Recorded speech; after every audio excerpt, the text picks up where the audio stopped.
Hi hello friends, എല്ലാ കൂട്ടുകാർക്കും നമ്മുടെ പുതിയൊരു റിവ്യൂയിലേക്ക് സ്വാഗതം. അപ്പോൾ അപ്കമിംഗ് ആയിട്ടുള്ള ഭാഗമാണ് പറയാൻ പോണത്. ഇന്നലെ പറഞ്ഞതും ഇനിയാന്ന് പറഞ്ഞതൊക്കെ തന്നെ തമിഴിലെ ഭാഗമാണ്. തമിഴും മലയാളം തമ്മിൽ 2 മാസത്തെ വ്യത്യാസമുള്ളൂ കേട്ടോ.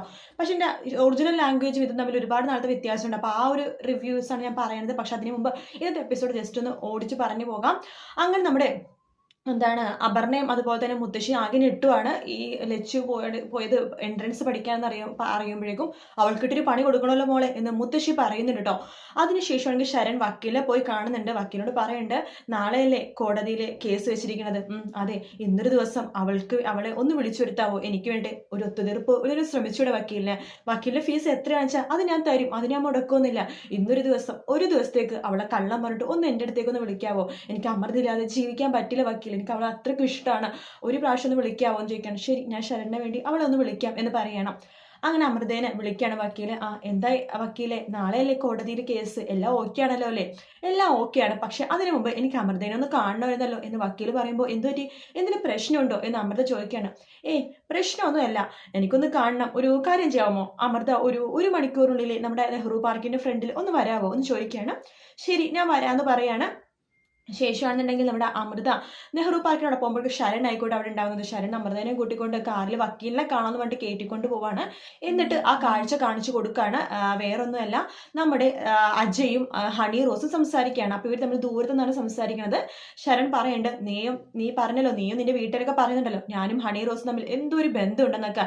ശരിക്കും നീ കണ്ണു തുറന്ന് കാണടി, ഞാനാണോ അത് നിന്റെ ചേട്ടനായിട്ടുള്ള ആ അജയാണോ ബന്ധത്തിൽ ഏർപ്പെട്ടെന്ന് നോക്കെന്ന് പറയാണ്. അങ്ങനെ അമൃത നോക്കുമ്പോഴേക്കും ഞെട്ടി പോകുവാണ്. അജയ് ആണെന്നുണ്ടെങ്കിൽ നമ്മുടെ ഹണി റോസിന്റെ കയ്യിലൊക്കെ പിടിച്ചിങ്ങനെ സംസാരിക്കുക കേട്ടോ. ഹണി റോസ് പറയുന്നുണ്ട്, നമുക്ക് രണ്ടുപേർക്കും വേണ്ടത് പണമാണ്, ആ പ്രോപ്പർട്ടി വിറ്റേ പറ്റൂ, അതിന് നീ എന്നെ സഹായിക്കണം എന്നൊക്കെ പറഞ്ഞിട്ട് സംസാരിച്ചുകൊണ്ടിരിക്കുകയാണ്. അപ്പോൾ ഈ കാര്യങ്ങളൊക്കെ അമൃതേന ശരിക്കും കാണിച്ചു കൊടുക്കുന്നുണ്ട് ശരൺ. അതിന് ശരൺ പറയേണ്ടത്, എന്നെ ശരിക്കും നിന്റെ ചേട്ടൻ പെടുത്തിയതാണ്, നിന്റെ ചേട്ടൻ മുഖേനയാണ് ഞാൻ ഹണി റോസിനെ പരിചയപ്പെടുന്നത്. എനിക്ക് പൈസയുടെ ആവശ്യം വന്നപ്പോൾ, ബിസിനസ്സിന് വേണ്ടി പൈസയുടെ ആവശ്യം വന്നപ്പോൾ എനിക്ക് കൈനീട്ടാൻ വേറെ ആരും ഉണ്ടായിരുന്നില്ല, നിന്റെ വീട്ടിൽ കൈനീട്ടാൻ മടിയായതുകൊണ്ട് അജയാണ് എനിക്ക് ഹണി റോസിനെ പരിചയപ്പെടുത്തുന്നത്. ഹണി റോസ് എനിക്ക് വലിയൊരു എമൗണ്ട് തന്നെ തന്നു.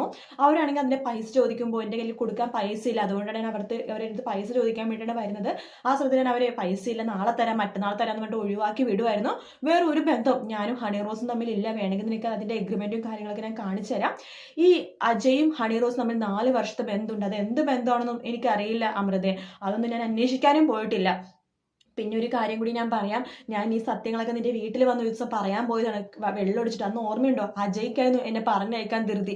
ഞാൻ പറയണ ഒരു വാക്ക് പോലും അജയ്ക്ക് നിന്നെ കേൾപ്പിക്കാൻ പറ്റാതെ അജയ് ഓടി ഒടിപ്പിക്കായിരുന്നു എന്നെ എന്ന് പറയുമ്പോൾ അമൃതക്ക് ആകെ പൊട്ടിപ്പോവാട്ടോ. അമൃത പറയണ, എന്നാലും എന്നെ എങ്ങനെയെങ്കിലൊക്കെ സത്യം അറിയിക്കായിരുന്നില്ലേ ശരണേ നിനക്ക് എന്ന് പറയുമ്പോൾ, ഞാൻ എങ്ങനെ അറിയിക്കാനാ അമൃത, ഞാൻ പറയണമെന്നതൊന്നും നീ കേൾക്കാൻ പോലും റെഡി അല്ലല്ലോ, നീ ഇനിയിപ്പോൾ തീരുമാനിക്കുക എന്ത് വേണമെന്നുള്ളത്. എനിക്ക് നീയില്ലാതെ പറ്റില്ല അമൃത, എൻ്റെ കയ്യിൽ ഇപ്പോഴും പൈസയൊന്നുമില്ല.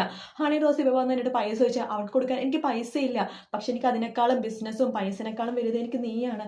നീ എൻ്റെ കൂടെ ഉണ്ടെങ്കിൽ ഞാൻ എല്ലാത്തിനും എല്ലാ പ്രതിബന്ധങ്ങളും പിടിച്ചു നിൽക്കും, അതുകൊണ്ട് നീ എൻ്റെ കൂടെ തന്നെ വേണമെന്നൊക്കെ പറയാണ്. ശരൺ വണ്ടി എടുക്ക് എന്ന് പറഞ്ഞിട്ട് ശരണിനെ കൂട്ടിക്കൊണ്ട് വീട്ടിലേക്ക് പോവാണ് നമ്മുടെ അമൃത. അതിന് ശേഷമാണെന്നുണ്ടെങ്കിൽ നമ്മുടെ ലച്ചുവിനോട് ചോദിക്കേണ്ട അപർണയും അതുപോലെ തന്നെ മുത്തശ്ശിയും, നീ പഠിച്ച് എൻട്രൻസ് ഒക്കെ ചെയ്ത് ഡോക്ടർ ആവൂടി എന്ന് ചോദിക്കുകയാണ്. ഞാനാണ് ആ സ്കൂളിൽ ആ കോളേജിൽ നന്നായിട്ട് പഠിക്കുന്നത്, 3 ബാച്ച് ഉണ്ട്, 3 ബാച്ചിൽ ഹയസ്റ്റ് മാർക്ക് എനിക്കാന്ന് പറയുമ്പോൾ അപർണ പറയണ്ടേ, നിനക്ക് നാണുള്ളടി, അവിടെ പഠിക്കാൻ വേണ്ടതൊക്കെ ഡോക്ടറിന്റെ എഞ്ചിനീയേഴ്സിന്റെ ഒക്കെ പിള്ളേരാണ്, നീ എവിടെ കിടക്കുന്നു, അവരൊക്കെ എവിടെ കിടക്കുന്നു, എന്നാലും അവരെക്കാളൊക്കെ മാർക്ക് എനിക്കാണ് അപർണ എടുത്തിയെന്ന് പറയാണ്. അല്ല എന്നിട്ട് എന്ന് പറയുമ്പോൾ, അതെ മേനോൻ സാർ എന്നോട് പറഞ്ഞിരുന്നല്ലോ എന്നെ എന്തായാലും ഡോക്ടർ ആവും ഞാൻ ഉറപ്പാണെന്നൊക്കെ. മേനോൻ സാറിന്റെ കോച്ചിങ് സെന്ററിലാണോ നീ പോകുന്നത് ചോദിക്കുമ്പോൾ, അതേന്ന് പറയാണ്. ശരി, നീ പോയിക്കോന്ന് പറയുന്നുണ്ട്. ആ സമയത്ത് നമ്മുടെ മുത്തശ്ശി ലച്ചുവിനോട് കളിയാക്കി പറയണ്ടേ, എടി നീ വലിയ ഡോക്ടറൊക്കെ ആകുമ്പോഴേ അസുഖം വന്നിട്ട് ഞാൻ നിന്റെ അടുത്ത് വരുമ്പോൾ എന്നെ പരിഗണിക്കലേടി. ശരി, എല്ലാ അനുഗ്രഹമെന്ന് പറഞ്ഞിട്ട് മുത്തശ്ശി കളിയാക്കി വിടുവാണ്. ആ സമയത്ത് അപർണ പൊട്ടിച്ചിരിക്കുന്നുണ്ട്. എന്താ നീ ചിരിക്കണേന്ന് ചോദിക്കുമ്പോൾ, അതെ മുത്തശ്ശി ഇപ്പൊ കളിയാക്കി പറഞ്ഞില്ല അവളുടെ അടുത്ത്, അവൾ ഡോക്ടർ ആകുമ്പോഴേക്കും മുത്തശ്ശി പോകുമ്പോൾ പരിഗണിക്കണമെന്ന്. അത് ശരിക്കും അങ്ങനെ തന്നെ സംഭവിക്കും. എന്താണെന്നറിയാവോ, അവൾ പറഞ്ഞിട്ടില്ല 3 ബാച്ചിൽ അവളെ നിന്നിട്ട് പഠിക്കണേന്ന്. പിന്നെ മേനോൻ സാറിന്റെ കോച്ചിങ് സെന്റർ എനിക്കറിയാം, അവിടെ ബെസ്റ്റ് സ്റ്റുഡന്റ് ഇവളാണെങ്കിൽ തീർച്ചയായിട്ടും അവൾ എന്തായാലും ഡോക്ടർ ആയിരിക്കും, അത് ആരാക്കിയാലും പഠിപ്പിച്ചില്ലെങ്കിലും അവൾ ഡോക്ടർ ആയിരിക്കും എന്നൊക്കെ പറയാട്ടോ. അത് കേൾക്കുമ്പോൾ മുത്തശ്ശിക്കാകെ ടെൻഷൻ ആവുന്നുണ്ട്. ശേഷം അപർണ പറയുന്നുണ്ട്, ഒരു കാര്യം ചെയ്യാം, ഇവിടുത്തെ നളിനി എന്ന് പറഞ്ഞ വേലക്കാരത്തിനെ പറഞ്ഞയച്ചിട്ട് ഇവിടുത്തെ വേലകളെല്ലാം ഇവളെ കൊണ്ട് ചെയ്യിപ്പിക്കാം എന്ന് പറഞ്ഞിട്ട് വീട്ടുജോലികളെല്ലാം ചെയ്യിപ്പിക്കാൻ വേണ്ടി നമ്മൾ ലച്ചുവിനെ അടുക്കളയിലേക്ക് കൊണ്ടുപോകട്ടെ. അപ്പം ലച്ചു പറഞ്ഞിട്ട് പഠിക്കാൻ വേണ്ടി ഞാൻ എന്ത് വേണമെങ്കിലും ചെയ്യാന്ന് പറയുമ്പോൾ അപർണ അവിടുത്തെ വീട്ടുജോലിക്കാരനെ പറഞ്ഞയച്ചിട്ട് ലച്ചുവിനെ പകരം നിർത്തുവാട്ടോ വീട്ടുജോലിക്ക്. അതിന് ശേഷമാണെന്നുണ്ടെങ്കിൽ ഞാനിനി പറയാൻ പോണത് ഈ വരാൻ പോകുന്നൊരു ഭാഗമാണ്. ഈ അപർണ എന്നുണ്ടെങ്കിൽ ഇടയ്ക്കിടയ്ക്ക് ജാനകിനെ പിടിച്ച് കുത്തും കേട്ടോ. നിനക്ക് അമ്മയില്ല അച്ഛനില്ലല്ലോ. ശരിയാ, ഇത്ര നാൾ വിചാരിച്ച അഭിയേട്ടനും അങ്ങനെ തന്നെയാണെന്ന്. പക്ഷെ അഭിയേട്ടൻ എന്തൊക്കെ പറഞ്ഞാലും ഇപ്പോൾ ഒരു അച്ഛനുണ്ട്, അമ്മ ഇല്ല എന്നെന്താ വിശ്വാസം. ഇനി ഒരു ജീവിച്ചിരിപ്പുണ്ടോ എന്നും അറിയില്ല എന്നൊക്കെ പറയണം. ആ സമയത്ത് ജാനകി ഇങ്ങനെ ആകെ വിഷമിച്ചിരിക്കുമ്പോൾ പറയണ്ടേ, എടി ഞാൻ നിന്നോട് പറഞ്ഞിട്ടുണ്ടായിരുന്നല്ലോ ജാനകി എടുത്തൊരു കാര്യം ചെയ്യും, നിങ്ങൾ നിങ്ങളുടെ അച്ഛനെ, അമ്മ ആരെങ്കിലും ആയിക്കോട്ടെ, നിങ്ങളുടെ സ്വന്തം അച്ഛനെ കണ്ടുപിടിച്ച് എൻ്റെ കൺമുമ്പിൽ വരാന്നുണ്ടെങ്കിലേ ഞാൻ എൻ്റെ തല മൊട്ടടിക്കും എന്നൊക്കെ പറഞ്ഞ് ബെറ്റ് വെക്കുക കേട്ടോ. പക്ഷെ ജാനകി അതിന് കണ്ടുപിടിക്കാൻ മുതിരൊന്നുമില്ല. പക്ഷെ ജാനകിയുടെ മുമ്പിൽ ആ സത്യങ്ങൾ ഓൾറെഡി തെളിഞ്ഞ് വരുവാണ്. ഈ തമ്പിക്ക് വർഷങ്ങൾക്ക് മുമ്പ്, അതായത് അപർണയുടെ അമ്മേനെ കെട്ടണ മുമ്പേ ഒരു അവിഹിത ബന്ധം ഉണ്ടായിരുന്നു. ഒരു പണക്കാരി വീട്ടിലെ പെണ്ണിനെയാണ് കല്യാണം കഴിച്ചത്. അതിലുണ്ടായ മകളാണ് ഈ പറയുന്ന ജാനകി. പക്ഷെ അവരുടെ ആ വീട്ടുകാരി വെച്ചാൽ നാണക്കേടാകും, ഈ പ്രായത്തിൽ പെണ്ണ് പ്രസവിച്ചാലും വലിയ വീട്ടിലായതുകൊണ്ട് അവർക്ക് നാണക്കേടാവിച്ചിട്ട് ഈ പെൺകുട്ടീനെ ഉപേക്ഷിച്ചതാണ്.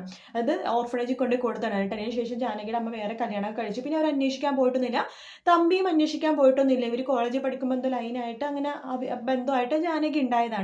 പക്ഷെ ഇതൊക്കെ നാളെ ഒരു സമയത്ത് ജാനകിനേക്കാൾ മുമ്പ് അറിയാൻ പോണ തമ്പിയാണ്, തമ്പിയുടെ സ്വന്തം മകളാണ് ജാനകി എന്ന്. പക്ഷെ അപ്പോഴും തമ്പി അതൊന്നും അംഗീകരിക്കില്ല കേട്ടോ. നാണക്കേടാണ്, എൻ്റെ മോള് അപർണ മോളെന്നെ വിട്ടേച്ചു പോകും, ഭാര്യ വിട്ടേച്ചു പോകും, എല്ലാവരുടെ മുമ്പിൽ നാണക്കേടാവും, അതുകൊണ്ട് ഈ സത്യങ്ങളൊന്നും ആരോടും പറയാതിരിക്കണേ നല്ലതെന്ന് പറഞ്ഞിട്ട് ഈ തമ്പി ഈ സത്യങ്ങളെല്ലാം തന്നെ മൂടി വെക്കും. പക്ഷെ അതിനുശേഷം പതുക്കെ സത്യങ്ങളെല്ലാം തന്നെ പുറത്തേക്ക് വരുവാണ്. ഈ അപർണയുടെ അച്ഛൻ എന്ന് പറഞ്ഞ തമ്പിയാണ്, അമ്മ ആരാണെന്ന് അറിയില്ല, ഏതൊരു സ്ത്രീയാണെന്ന് പറയണമെന്നല്ലാണ്ട് ആ സ്ത്രീ ആരാണെന്നോ എന്താണെന്നൊന്നും അറിയില്ലെന്ന്. അതുപോലെ തന്നെയാണ് അബിയുടെ കാര്യം. അബിയുടെ അമ്മ മരിച്ചു എന്നൊക്കെ പറയുന്നുണ്ട്, പക്ഷെ അത് എത്രമാത്രം ശരിയാണെന്ന് അറിയത്തില്ല. ഇടയ്ക്കിടയ്ക്ക് തമ്പി പറയുന്നുണ്ടല്ലോ, നിന്റെ അമ്മ മരിച്ചു എന്നൊക്കെ പറയുന്നുണ്ട്, പക്ഷെ ഞങ്ങൾ തൊട്ട് നമുക്കതൊന്നും അറിയത്തില്ല എന്ന് പറയുന്നുണ്ട്. മരിച്ചു തന്നെയാണ് സൂര്യനാരായണൻ പറയുന്നുണ്ട്. ഇത് ട്വിസ്റ്റ് ആയിട്ട് വരുമോന്ന് അറിയില്ല. സാധാരണ അങ്ങനെയാണല്ലോ സീരിയലുകളിൽ. മരിച്ചെന്ന് പറഞ്ഞ ആൾക്കാർ മരിക്കാത്ത ഡെഡ് ബോഡി കാണിക്കുന്നവരെ വിശ്വസിക്കാൻ പറ്റില്ല, ചിലപ്പോൾ ജീവനോടെയും വരും. അപ്പൊ എന്തായാലും ഇതിൽ ഒരുപാട് നല്ല നല്ല സീനുകളൊക്കെ ഉണ്ട് കേട്ടോ ഈ സീരിയലിൽ. പക്ഷെ ആ സീനുകൾ എപ്പോഴാണ് എങ്ങനെയാണെന്ന് മാത്രം പറയാൻ പറ്റില്ല. അത് ഈ സീരിയലിന്റെ മാത്രം പ്രത്യേകതയാണ്. ബാക്കി എല്ലാത്തിലും നമുക്ക് ഇതിപ്പോഴാവും അതിപ്പോഴാണ് എന്നൊക്കെ പറയാൻ പറ്റും. പക്ഷെ ഇതിലെന്താണെന്ന് വെച്ചാൽ ഈ തമിഴിൽ ഇപ്പൊ നടക്കുന്ന ഭാഗങ്ങൾ എന്ന് പറഞ്ഞിട്ട് നിരഞ്ജനയുടെ പ്രശ്നങ്ങളാണ് നടക്കുന്നത്. നിരഞ്ജനക്ക് ഒരു വലിയൊരു അബദ്ധമൊക്കെ പറ്റും കേട്ടോ. അതൊക്കെ പിന്നീട് ഞാൻ പറയാം. നിരഞ്ജനയുടെ പ്രശ്നങ്ങളാണ് ഈ തമിഴിൽ നടക്കണമെന്നുണ്ടെങ്കിൽ തെലുങ്കിൽ നടക്കുന്നത് ഈ ജാനകിയുടെ പ്രശ്നങ്ങളാണ്. അതുപോലെ തന്നെ ഹിന്ദിയിൽ നടക്കണമെങ്കിൽ അഭിരാമിന്റെ പ്രശ്നങ്ങളാണ്. അങ്ങനെ പല സീനുകൾ പല സമയത്താണ് ഇവർ കാണിച്ചുകൊണ്ടിരിക്കുന്നത്. അപ്പൊ മലയാളത്തിൽ ഇപ്പൊ കാണിച്ചുകൊണ്ടിരിക്കുന്ന ഹണി റോസിന്റെയും അതുപോലെ തന്നെ അജയിന്റെ പ്രശ്നങ്ങളല്ലേ. ബാക്കി ലാംഗ്വേജിൽ അജയ് ഇത്ര നെഗറ്റീവ് അല്ല കേട്ടോ. അജയ്ക്ക് ഒരു പണക്കൊതി ഉണ്ടെങ്കിലും അജയ് പക്ഷേ വീട്ടുകാരെയൊക്കെ അനുസരിച്ച് ജീവിക്കും, വീട്ടുകാരെ വല്ലാത്ത ഇഷ്ടമൊക്കെയാണ് അജയിന്. പക്ഷെ ഇത്ര ഒരു പണക്കൊതിയും ഹണി റോസായിട്ടുള്ള ബന്ധവും അങ്ങനൊന്നും വേറൊരു ലാംഗ്വേജിലും ഇല്ല. നിരഞ്ജനന്റെ ജീവനാണ് അജയ്ക്ക്. നിരഞ്ജനക്ക് എന്ത് അബദ്ധം പറ്റിയാലും, ഒരു അബദ്ധം പറ്റുമെന്ന് ഞാൻ പറഞ്ഞില്ല, ആ സമയത്ത് പോലും അജയാണ് നിരഞ്ജനെ ചേർത്ത് പിടിക്കണത്. നിന്റെ കൂടെ ഞാൻ ഉണ്ടാവും എന്നൊക്കെ പറഞ്ഞിട്ട്. എന്തായാലും നല്ല അടിപൊളി ഭാഗങ്ങൾ തന്നെയാണ് ഇനി വരാൻ പോകുന്നത്. വീഡിയോ ഇഷ്ടപ്പെട്ടെങ്കിൽ ലൈക്ക് ചെയ്യുക, സബ്സ്ക്രൈബ് ചെയ്യുക, കമൻറ്റ് ചെയ്യുക. മറ്റൊരു വീഡിയോ ആയിട്ട് വീണ്ടും കാണാം. Take care, bye bye.